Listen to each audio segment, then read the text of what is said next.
Hello out there. My name is Laolu Akonde, and you are on to Inside Sources.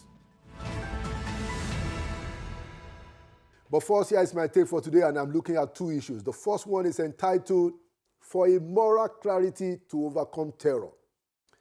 Ambassador Kayode Are, the new ambassador of the Federal Republic of Nigeria to the United States, jolted me a bit during the interview I had with him recently. He reminded us in the exclusive interview on Channels TV, because I'm sure many of us have forgotten, that Mohammed Yusuf, the founder of Boko Haram, was actually arrested and detained sometimes in 2000 and before 2007, alongside several other Boko Haram leaders when he was the Director General of DSS. That is when Are was Director General of DSS. And Are was there as DG from 1999 to 2007 under both President Olusegun Obasanjo and Umaru Yar'Adua. Now, the Boko Haram leaders like Mohammed Yusuf and the rest were all caught by the DSS, and they were taken to trial, jailed while the prosecution was going on in a proper court.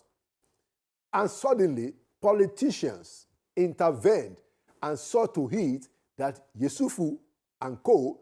were released. While under that detention of which Are spoke, there was a proper rule of law criminal prosecution going on. But politicians averted it. And then the Boko Haram leader continued his shenanigans and was rearrested. But now the problem was that the man was allegedly extrajudicially killed in police custody. That's a bit of moral burden for the police. Imagine if the criminal case was transparently and fairly concluded and the man was convicted, there would be no need for an extrajudicial neutralization. And the security architecture of the country won't have to lose its moral superiority in that case. Imagine if the politicians who perverted the rule of law and the processes, if they did not prevail in that act of perfidy, perhaps our security agencies today will have solved the terrorism problem significantly, and Nigeria may be in a better fit in terms of security today. Imagine. The interview with Ambassador Are just told us again that if our politicians play by the rules, Nigeria will be in a better place. So we really must do our bit, all of us, the people of this country, to ensure that we get the politicians to play by the rules, at least. And that is why this story of those terrorists from Katsina who went to Mecca without detection is a bit of mixed bag. Thank God they were arrested, but then there's a bit of emotion that how did they even go that far? Lasisi Olagbuju, by far one of Nigeria's leading columnists and public intellectuals of the day, he wrote an article entitled Katsina Terrorists Went to Mecca in his column. This is part of what he said. I'm quoting him now.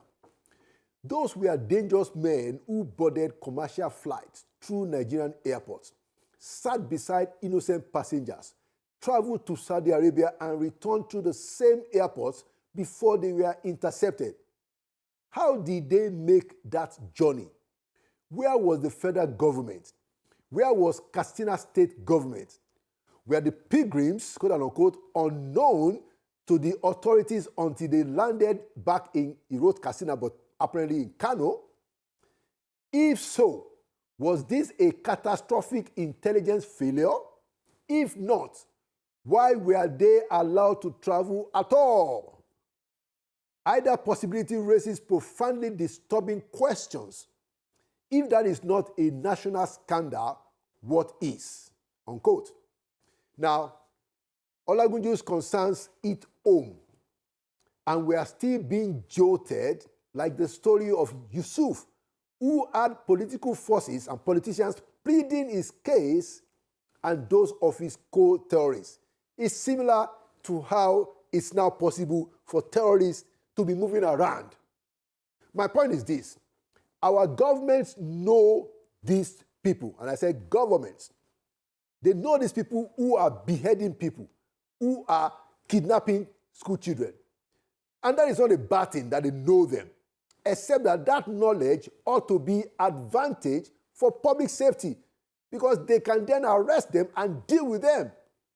But the real perplexity of all of us is that our government know these people and their grievous evil is continuing. That is so sad. The good news, though, is that those Katsina terrorists who went to Mecca have now been arrested on their arrival, and they will be tried. Imagine, in the first instance, terrorists going to worship in Mecca. Kai, something is wrong with that. Like I said, kudos to the government nonetheless, because they have been arrested because of the ID system. The new integrated ID system enabled the arrest of those terrorists when they came back, flew back to Kano. So let us all wait and watch as this case goes forward. It has the potential to be another good turning point in our fight against terrorism and banditry.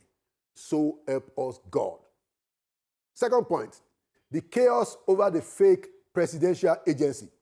On Wednesday this week, 2 days ago, Mr. Bayo Ononuga, the presidential spokesman, told us about one, and I'm quoting, Adeyemi Adeniyi Matthew, who has been parading himself as the Director General of a fictitious Presidential Foreign Intervention Promotion Council, cum Presidential Economic Advisory Council. The Office of the Chief of Staff to the President first blew the whistle on the existence of this illegal agency following complaints from officials of the Nigerian Investment Promotion Council that another government agency appeared to be functioning at cross purposes with it. Ononuga further disclosed that Mr. Femi Gbajabiamila, the President's Chief of Staff, and now I'm quoting, on October 17, 2025, in a letter, asked the DSS and the police to probe the activities of fraudsters and imposters forging appointment letters purportedly from his office, unquote. It's a good thing in Gbajabiamila's letter that he himself considered that this matter, and I'm quoting now, not only constitutes a serious criminal act, but also undermines the integrity of the presidency and the credibility of official government communication, unquote.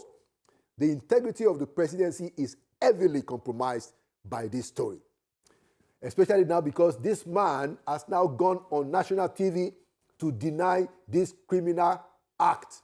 And he has even hired human rights advocate and senior advocate of Nigeria, Mr. Femi Falana, as his lawyer. The man is saying he is not a con artist, right against what the presidency has said. Now, the statement by the presidency left out a few other things which the government owes us as citizens of this country. For instance, how did the so-called fake agency got on the line item of a federal budget? How did that happen? Or how did that agency got an office in the federal secretariat? For a matter for which the chief of staff was at least aware in October last year, we should have heads rolling already. This is now 1, 2, 3, 4, 5, 6, 7 months. And no one has been held responsible for those things, possibly abetting this man, ensuring that the fake agency got an office and got on the federal budget. That tardiness of action from the presidency, from the federal government, is curious. And we must kindly advise Mr. Gbajabiamila, who this man has accused, to get prepared. Because Femi Falana fighting for this so-called conman is not a joke.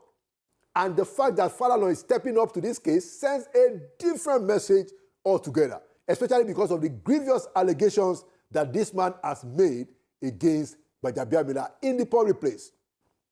Final point.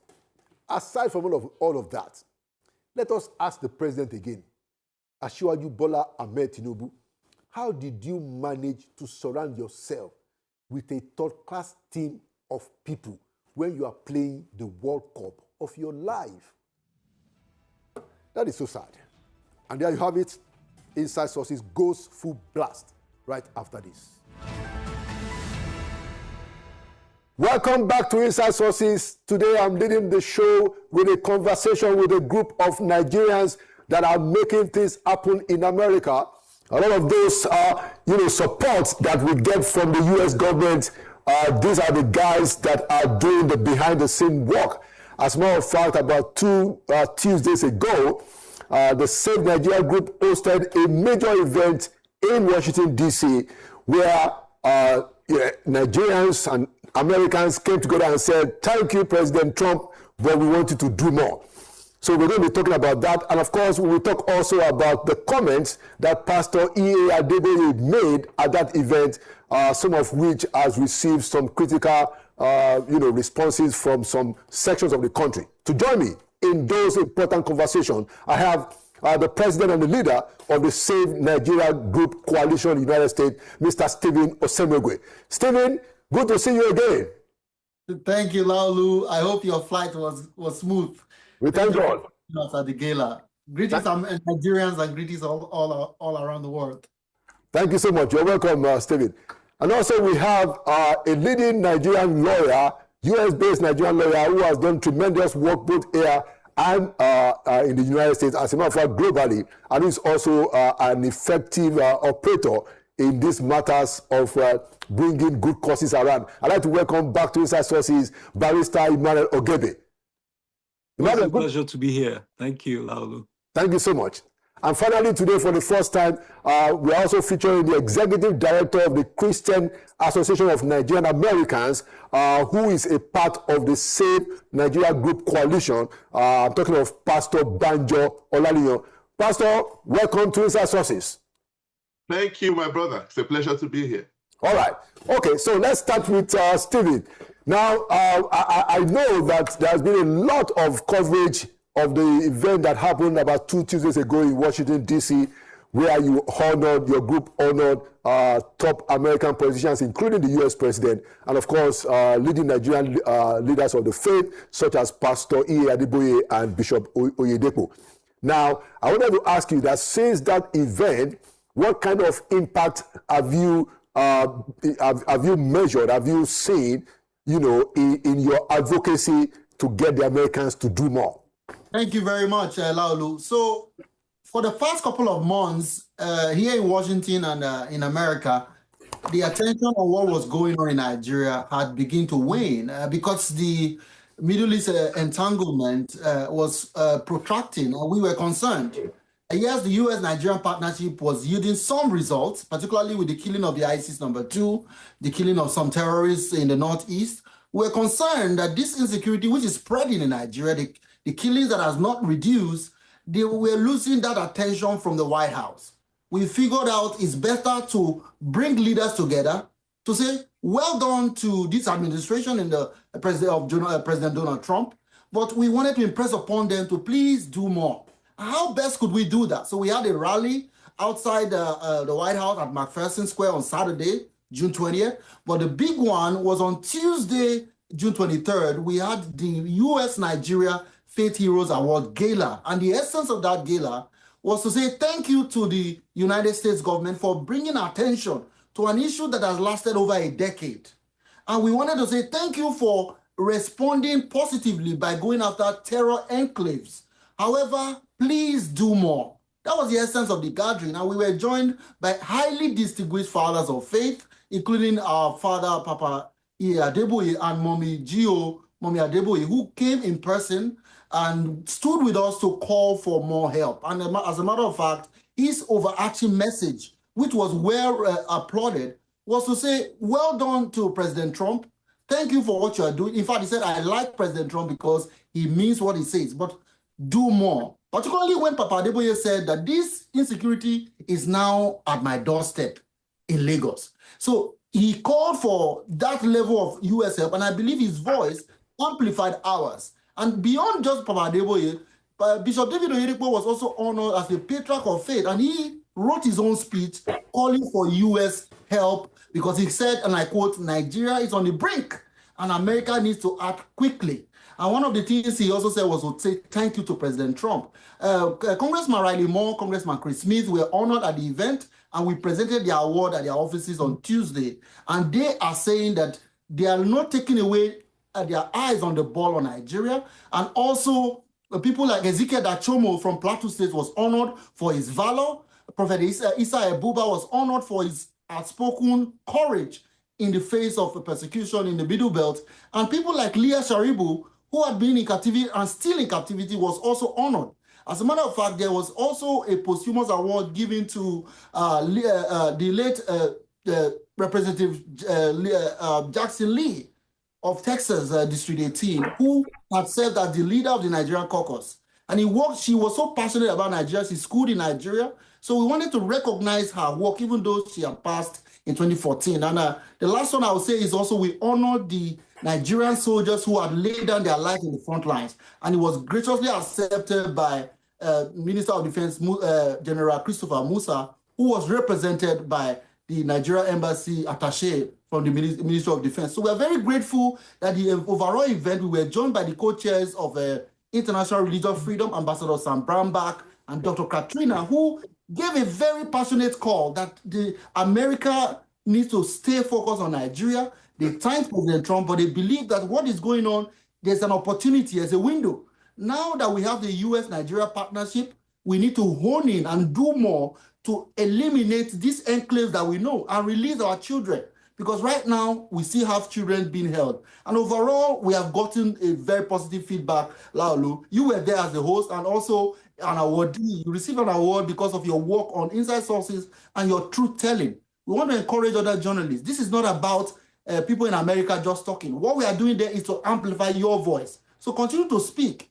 Continue to support efforts to end what I call the terrorism that is our problem. In order for us to live together, whether it be Muslim or Christians, we want Nigerians to be safe wherever they may be. Thank you very much, Laolu, for giving us the opportunity to share what we are doing in Washington, D.C. Thank you so much, Mr. Stephen. Thank you so much. Let's take it to Mr. Emmanuel Ogebe. And, I want to say that, Mr. Ogebe, you have been, for since 1999, that we met in the United States, probably 1998, you have been effectively around some of these causes. You moved from, fighting for democracy generally, and then some of these noble causes. How do you assess the events, of the 2 Tuesdays ago and the rally, both of which you spoke at? Emmanuel. Yeah. So yes, Laolu, thanks for acknowledging how far back we've been involved in this. In fact, this time, 30 years ago, I was in captivity by the Abacha administration. So this battle has been going on for very long. But I can tell you the impact of the event last week was amazing.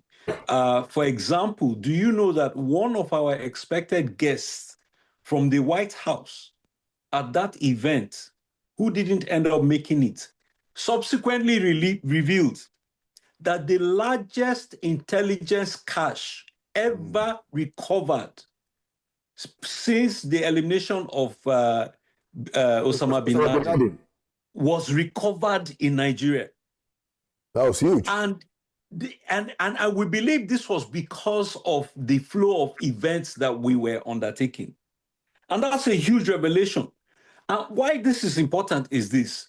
Remember that the man, the terrorist, the chief financial officer of ISIS, who was killed, the Nigerian government claimed they killed him 2 years ago. So that was a fake elimination. And it took the US intervention to eliminate him for real. And nobody knew about the fact that the US recovered a massive trove of intelligence until Sebastian Gorka revealed it last week. So we are already beginning to see the impact. But let me mention something that is amazing. A lot of people don't know this. People do not understand the role that Pa Adeboye had played. And I said this at the program that night. You can show the clip. So this is not an afterthought. I will reveal something that is not known to the world today. We brought Pa Ayori Sajafo as president of CAN to come and testify in Congress. And after he testified, I said to him, sir, we have a problem. Nigerian Christians are not speaking up. Most of the churches here are Southern. Please go back and get us help. I'm disclosing this now for the record. Pa Ayori Sajafo went back to Nigeria and spoke to Pa Adeboye. Pa Adeboye contacted the United States branches of the church and said, you people need to speak up about what is happening in Nigeria. That was how Canaan was formed. Because I asked for an SOS, we needed help. And guess what? That was how you became the director of Canaan.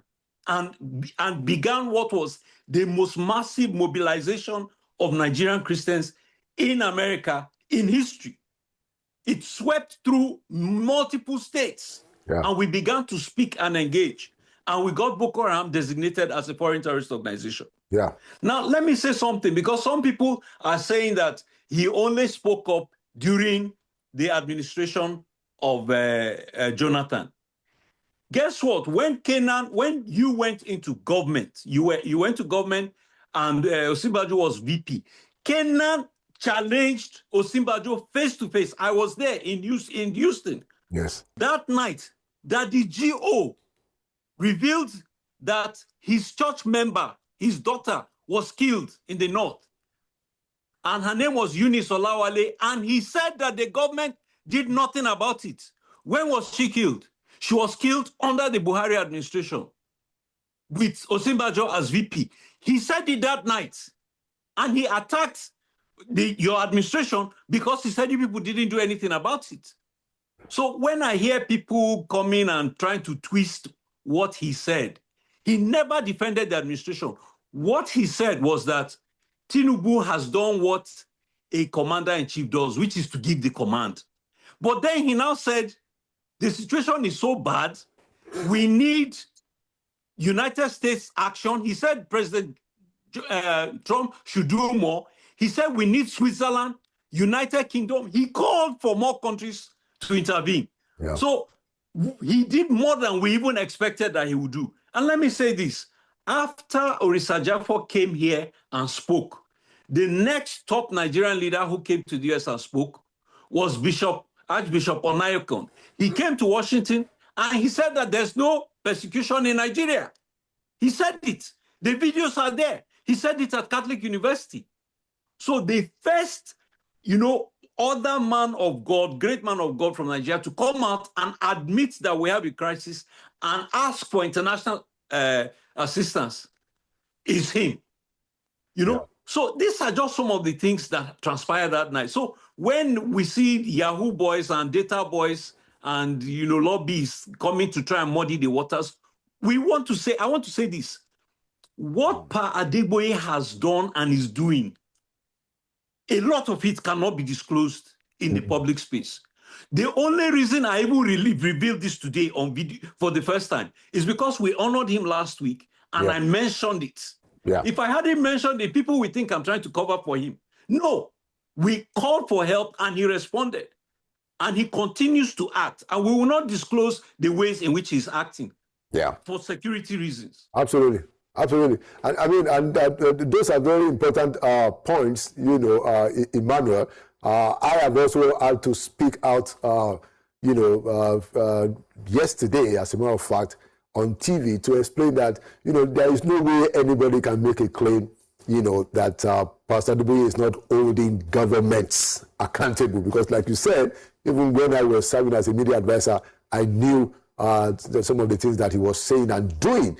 And even in this particular case where he said that the president has done his bit, he has said, and I believe he even repeated it at that event, that there should be accountability. He said publicly, that the president should give the commanders, a time limit, after which, if there are no results, he should take action. So if he had said that, now people just picking one aspect to run around is essentially just useful for politics. And, I think we have exposed that. But let me move along and take it to Pastor Banjo Olaniyan, who is now currently the executive director of Canaan, the Christian Association of Nigerian Americans. And to say, Pastor Olaniyan, what else do you think the Nigerians in America are working with their with Americans who see the purpose of getting help?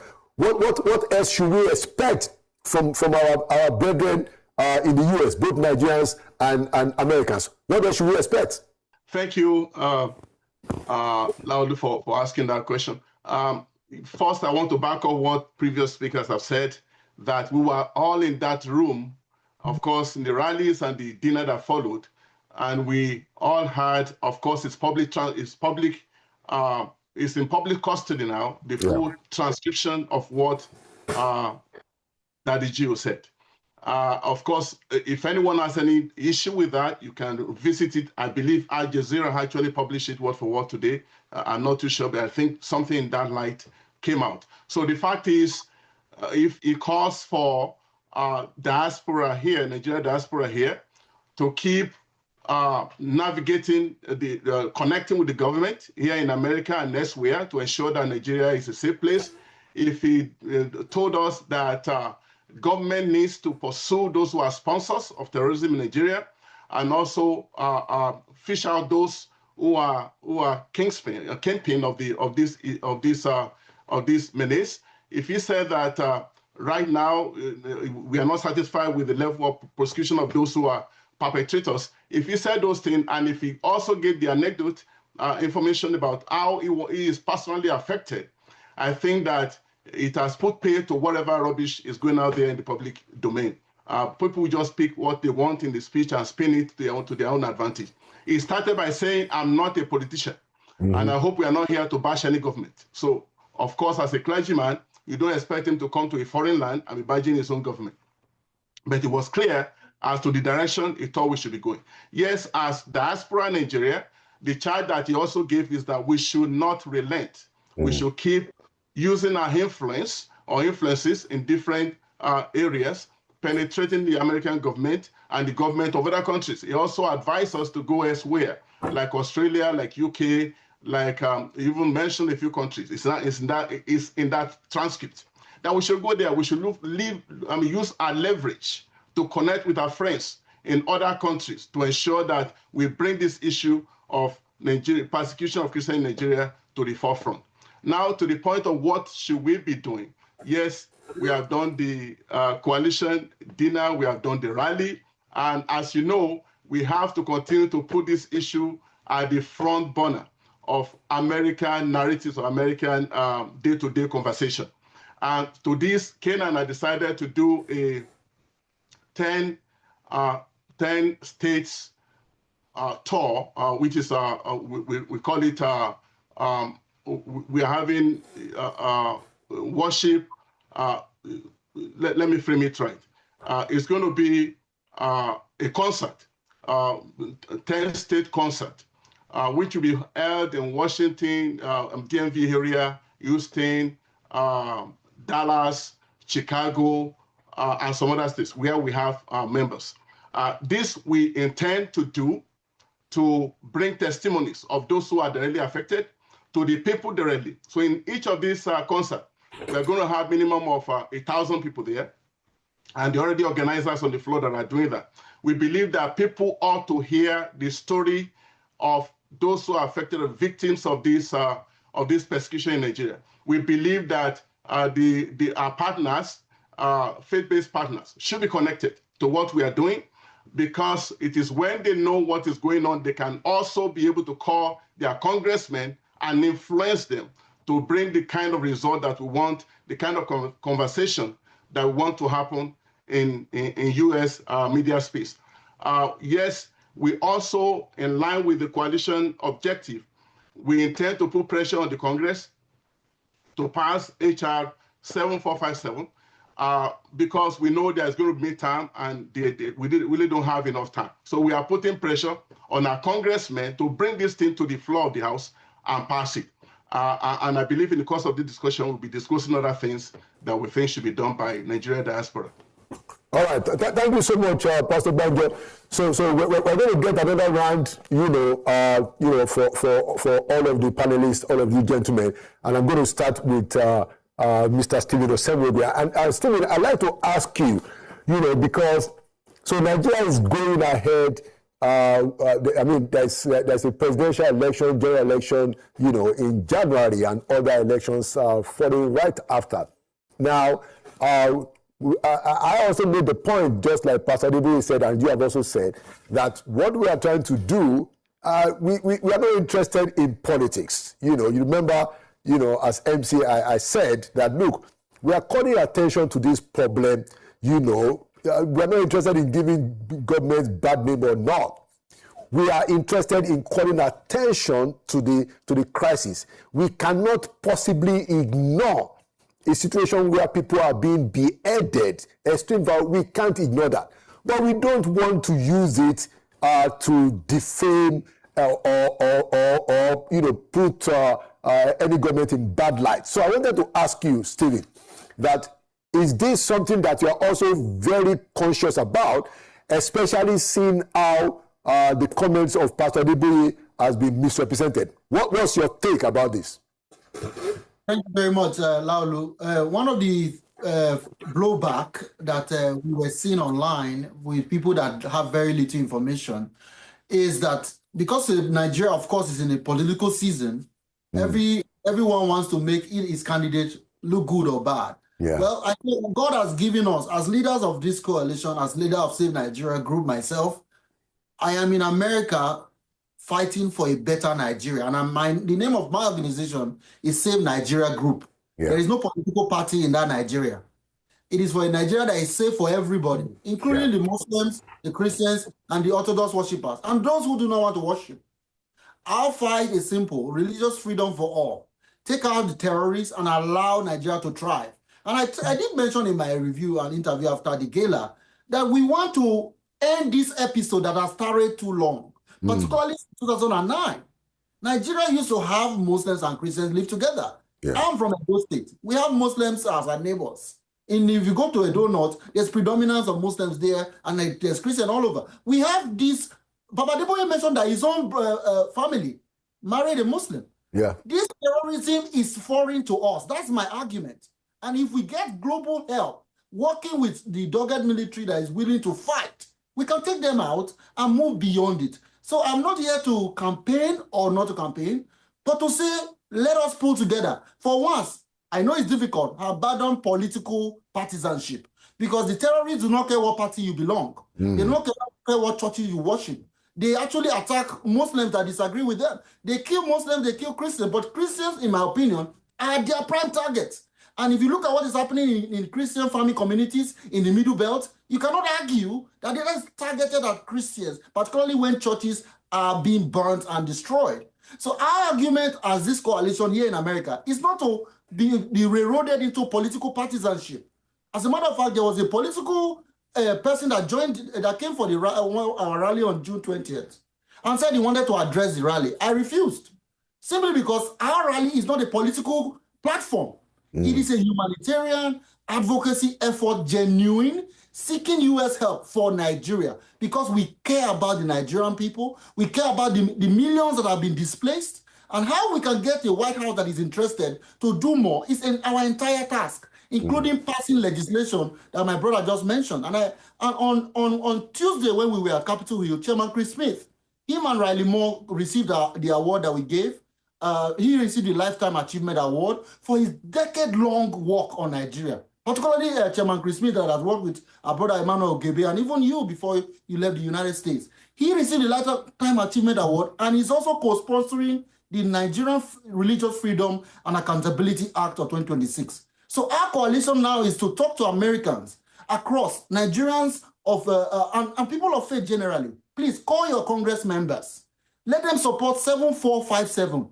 This is a window that we can pass that legislation that will have real impact in cutting funding and weapons supply to the terrorists, so that we can defeat this evil and return back to a prosperous Nigeria, a peaceful nation.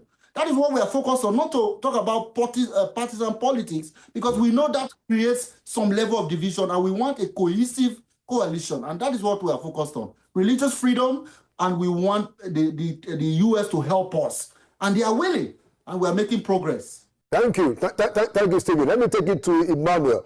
Now, Emmanuel, you recall that in our previous conversations, you actually recall the story of how it is during the Boko Haram fight, I think under President Goodluck Jonathan, that the Americans, lost trust in their, the American military, lost trust in their Nigerian counterparts because of certain things that happened and how some of the plans, the military attacks, some of the military plans were exposed even before they could implement it. Do you think with what I think Mr. Sebastian Gorka said, that the Americans made a haul of an intelligence, cache, if you can call it that, that the kind of intelligence they have gathered, electronic equipment that they've gathered after the attack in the Lake Chad basin where they killed Amanuki, that is being one of their greatest intelligence haul. Do you think that has restored the faith of the American military working with their Nigerian counterparts? Emmanuel.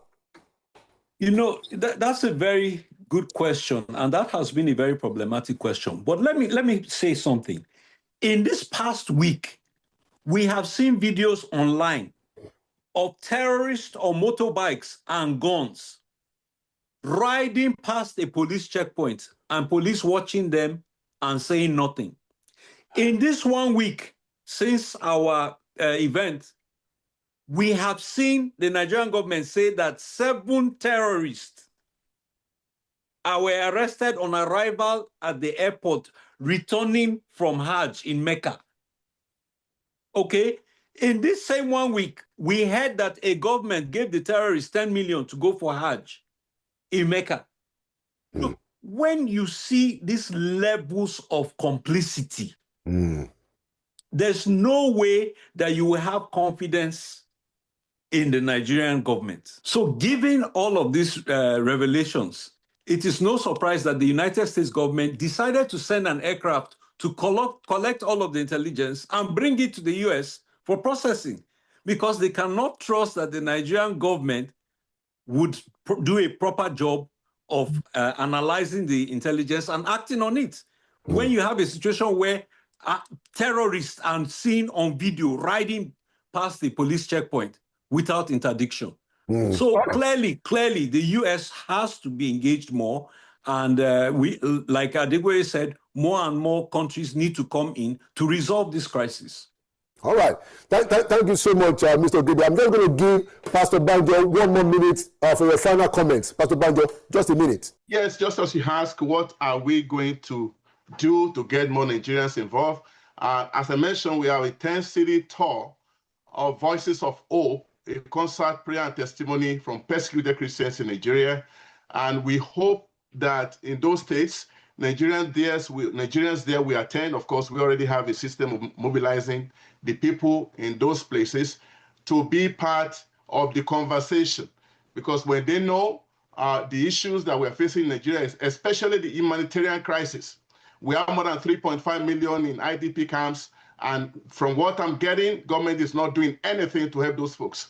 Schools, they are out of school children, more than 10 million children in Nigeria are out of school. What do we do about this? So we know that as Hebrews 13:3 says, we should remember those who are in prison, those who are being persecuted, those who are being mistreated, since we also are part of the body. We should do that as if we are part of those experiences. Okay. So we are going to use these Voices of Hope to mobilize our people, bring awareness back to our cities, and ensure that they are all engaged in being part of the Voices of Reason that is speaking on this issue, so that we can put an end to the mess that is going on in Nigeria. Thank you so much, Pastor Banjo, and thank you so much all of my panelists, starting with Mr. Stephen Osemwegwe, the president of Save Nigeria Group America, Barrister Emmanuel Ogede, and of course, Pastor Olaniyan. Thank you for coming to Inside Sources. Thank you. Thank you for having us. All right.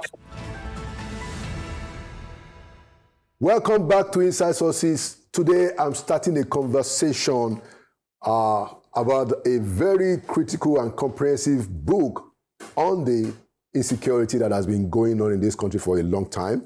The book is titled Beyond the Symptoms, Tackling the Roots of Nigeria's Insecurity.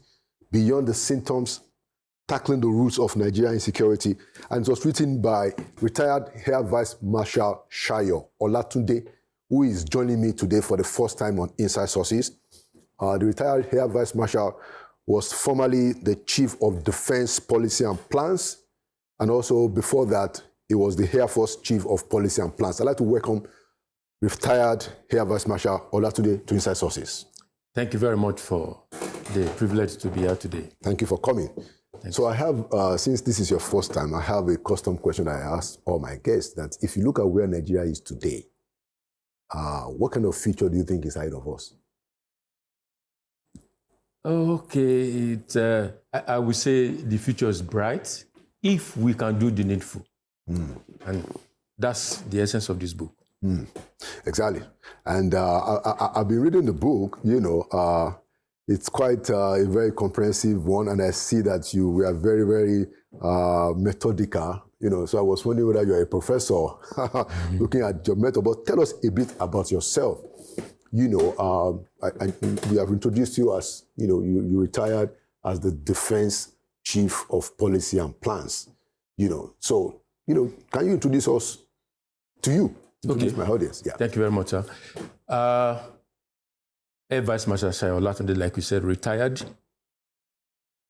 I was a member of 39 regular corps, and operational experience. I participated in Operation Lafia Dole. Okay. Also participated in Operation Save Haven in Jos and Operation Udoka in Enugu. Before then, I was instructor at the Armed Forces Command and Staff College. I also instructor at the Air Force War College, Director of Studies, Air Force War College, and Commandant, Air Force War College. I was also a directing staff, that's instructor, at the National Defense College. So operationally, in terms of training, I have what it takes to write this kind of book. I'm a pilot in the Nigerian Air Force. Okay, you're a pilot. Okay, so in those your operational experience, you were flying military aircraft? Yes, military aircraft, particularly the C-130 Hercules, and then I flew surveillance aircraft to the DA-42. Okay. Yeah. All right. So we're going to get into a little bit of the details of some of the things that you've written in this book, which I find to be very fascinating because of the way you dissected the problems. But before we get to it, I wanted to ask you that, from your own experience in the battlefield and as somebody that was in charge of planning, I imagine that some of those experiences will have informed what you have written here. But I want you to give us, maybe one instance when it was very clear to you that things had to change. We had to do things differently. From your experience while you were in service, was there a particular thing that happened that I said, we got to change this? Exactly. There are many instances where I saw that the manifestation of insecurity in the country had become recurrent. Because as Chief of Police and Plan at the Defense Headquarters, anytime the Chief of Staff was not around, I had to stand in for him during briefing. So I could review all the briefing from the various operational theaters. Okay. While I was Chief of Defense Policy and Plan, the same thing. So I could see things clearly, and I could see that the manifestation of insecurity became very recurrent, telling us that, look, we are not addressing the root causes, we are addressing the symptoms instead. And that is why I wrote the book. Okay. Now, and the reason why I asked that question is that, for the most part, a lot of Nigerians are just surprised that, how come our military, is, quote unquote, unable to solve this problem. This problem has been on since 2009, and I think it has even gotten to its severest now, in my view. And that's why that question is very important when we see somebody like you coming out to do this kind of very broad work to say that, okay, did you experience stuff where you were inside, that made you to think that, things have to change? And I'd like to ask you one more question before we go into the book. Okay. Which is also one of the things that you said in the book, and we're going to get to it too. What do you think is the one, and there are several, by the way, but what do you think is in terms of the military, the military as an establishment, okay? What do you think is the most decisive thing that has to change, in terms of the military? Because a lot of us have a lot of pride about the Nigerian military, but that pride is being questioned by the fact that this problem has persisted. Okay, it's like there's no way I will talk about that without mentioning what is in the book. Yeah, absolutely. Because you see that the fifth element in the house, in the according to the book, is defective defense architecture, especially in the area of jointness. There's no jointness. Jointness, you will see later, I'm sure we're coming back to it. Yeah. It's more than we are collaborating, we are working together. It's much more than that. It's based on frameworks. And you think that is the most dramatic thing for the military as an institution? For the military. Okay, all right. So I just wanted to get that out, just to prepare the mind of our viewers, who many of us think that, we know that we have a good military. What's going on? But let's come to the book now. From it, you see many other things will emanate from that aspect. That's jointness. Many things will emanate from joint procurement, joint training, so many things. Okay, all right. So your book, Beyond Symptoms, Tackling the Roots of Nigeria's Insecurity, identified about 10, Actually 17. Exactly. And I'm going to pull up the page. You analyzed about 17 drivers of insecurity. That's the root causes of insecurity. Exactly. Now, and then and I'm going to read, some of those things, because I want us to have a very clear understanding. Pervasive corruption is number one. Porous borders, socio-political economic, socio-political economic is different from socio-political polarization. Okay. So the Sahel region, maybe. Okay. Socio-political and economic instability in the Sahel region. Yeah. Socio-political polarization in the country itself. Yeah.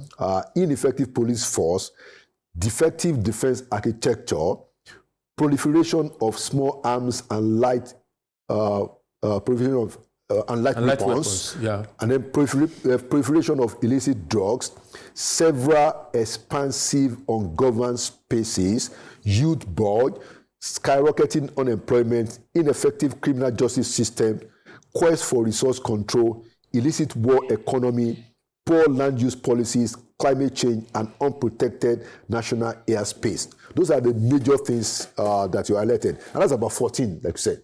All right. 14 or 17? Or 17. There's supposed to be 17. All right. I read your thing. Yes. Now, you now said that out of all of these, there are the major, I think, five major ones, which is pervasive corruption, porous borders, and the top 5 that I read.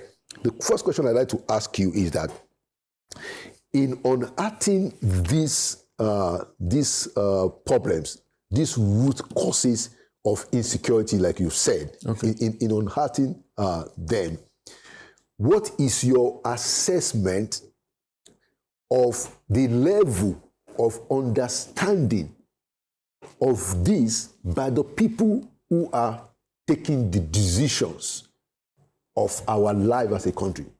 What do you think they understand these things? That's my question to you, Evans Mesha. Okay. I think let me first of all explain something about these 17 drivers of insecurity, the root causes of insecurity, we call them. Actually what we did with the 17 root causes of insecurity, just to analyze, and then we determine how they affect one another to be able to bring out the vital few. Right. Those are the vital few, like we talk about the Pareto principle, that when a problem is caused by many factors, about 20% of those factors are contributing to 80% of the problem. Of the problems. So, and the only way you can determine those 20% is to determine how they affect one another. So we analyzed the 17 drivers, were able to come up with the 5.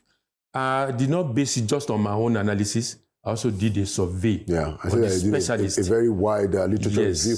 Military and those, and all the security agencies, including security analysts. Yeah, Dr. Kabir Adamu will bear me witness. Through him, I was able to get some security analysts. He gave me 4 others or 3 others to join him. They participated in the survey. Okay. So we're able to come up with those 5 And the first of them, is pervasive. That's pervasive corruption. The second one is porous border stroke on government space so that we don't keep repeating ourselves. The third one is that socio-political polarization of the country. And then the fourth one is the ineffective police force. While the last one, the fifth one, is defective defense architecture. Now, talking about whether people understand or not, you see that there is no adequate understanding of all these problems in the system. And that's why, you see that we take policy, we make policies, we take decisions without trying to determine the unintended consequences of those decisions and policies on the security of the country. There's no adequate knowledge. Okay. And that's one of the things that why I've written the book that, look, this is how to do things. If you are taking decisions, if you are making policies, you also need to do what they call risk assessment. Okay. All right. No. So let's take them one by one because the vital few and what that means just for the benefit of our viewers is those are the major, just like you said, using the Pareto principle that you focus on the 20% that has the most dominant impact on the problem. Yes. So the first one, I find that in your book is the question of, you call it pervasive corruption. Yes. Now, I must confess that reading your book gladdens my heart that, some of the things that we've been saying here has been borne out as clearly what the situation is. I have, two major things that are important to me about the future of our country, that if you're going to get it right, those two things must be addressed. The first one is what I call corrosive corruption. I mean, you call it pervasive corruption. It's the same thing. That means corruption is everywhere. It has corroded the system. And, the second thing to me is poverty. So when I saw that you put pervasive corruption as number one, based on empirical data, I thought that, okay, this is a book that knows what is actually saying, and very important. So I wanted to ask you, and I'm going to read portions of some of the things that you said here that is very important. But I wanted to ask you, are we able to confront corruption? Now, I served under President Buhari's government, and one of the things, that explained my own involvement is because he was very clear about corruption. And he said that if you don't kill corruption will kill us. So when this thing keeps recurring, it just goes to the fact that the man got that part right. Do you think that as a people, and I like your analysis because in the book you're talking about both government and the people, are we ready to fight corruption, AVM? Okay. Even if let's say we are not ready, but the situations around us now will compel us to be ready. Like I said at the beginning, that look, the future of the country is very bright if we can do the needful. Yeah. So now, it's very clear now that corruption is one of the major barriers to our development. Yeah. So we have no choice but to fight it, even all over the world. But when you want to corrupt yourself, you want to do anything that amounts to corruption, you'll have counted the cost because you're going to pay for it. Yeah. So our own is with impunity.